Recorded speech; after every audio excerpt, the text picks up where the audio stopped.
लांजा शहराच्या प्रारूप विकास आराखड्याच्या विरोधात लांजा कुवे बचाव समितीने आज 15 ऑगस्ट रोजी तहसीलदार कार्यालयासमोर लाक्षणिक उपोषण करण्यात आले। लोकांच्या घरादारावर नांगर फिरवणारा डीपी प्लॅनला स्थगिती मिळाली पाहिजे अशी आग्रही मागणी उपोषणाद्वारे केली जात आहे। मोठ्या संख्येत दोन्ही गावातून नागरिक या उपोषणात सहभागी झाले असून या उपोषणाला भाजपा, काँग्रेस, राष्ट्रवादी काँग्रेस, शरद पवार गट, शिवसेना उभाटा, जनता दल पक्षाने जाहीर पाठिंबा देत पक्षाचे प्रमुख पदाधिकारी उपोषणात सहभागी झाले। भाजपाचे जिल्हाध्यक्ष श्री सावंत यांनी उपोषणस्थळी भेट देऊन मुख्यमंत्री यांच्यापर्यंत विषय गेला असल्याने या डीपी प्लॅनला नक्कीच स्थगिती मिळेल अशी मला खात्री असल्याचे सांगितले।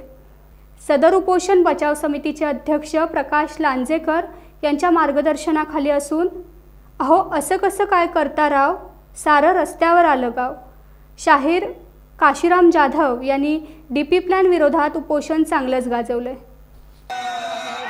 कसं काय करताय राव, सारं रस्त्यावर आलंय गाव, कसं काय करताय राव, सारं रस्त्यावर आलंय गाव। कोणतेही काम करताना जनतेच्या भावना जाणून घ्यायच्या असतात, पण मगापासून भाषणात सांगितलंय, मी पुन्हा उल्लेख करत नाही। परिसराची पाणी करून निर्णय घ्यावा अभ्यास करून, खुर्चीवरची गणित नकोत, खुर्चीवरचं गणित आणि अनुभव याच्यात आकाश पाताळ इतका अंतर असतं।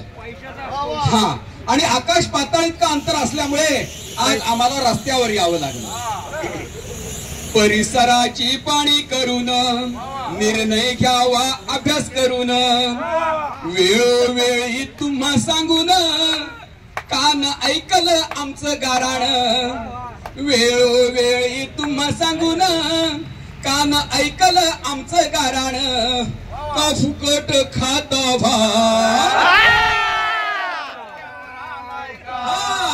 फुकट खाताय गाव, आणि रस्त्यावर आलंय गाव, का फुकट खाताय राव, सारं रस्त्यावर आलंय गाव।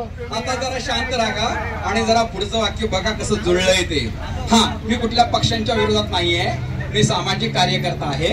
हा, आणि हा ऐका, प्रश्न आज आम्हा पडला, निवडून आम्ही दिलं तुम्हाला, प्रश्न आज आम्हा पडला, निवडून आम्ही दिलं तुम्हाला, माय बाप आमचे म्हणून आशेचा किरण आम्ही पाहिला,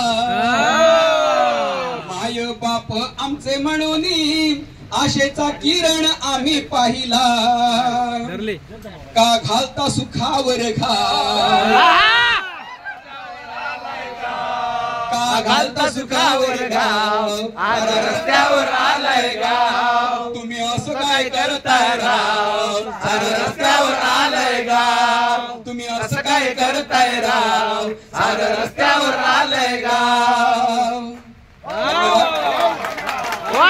टाइम्स डिजिटलला लाईक करा, शेअर करा, सबस्क्राईब करा आणि बेल आयकॉन दाबायला विसरू नका। Times digital.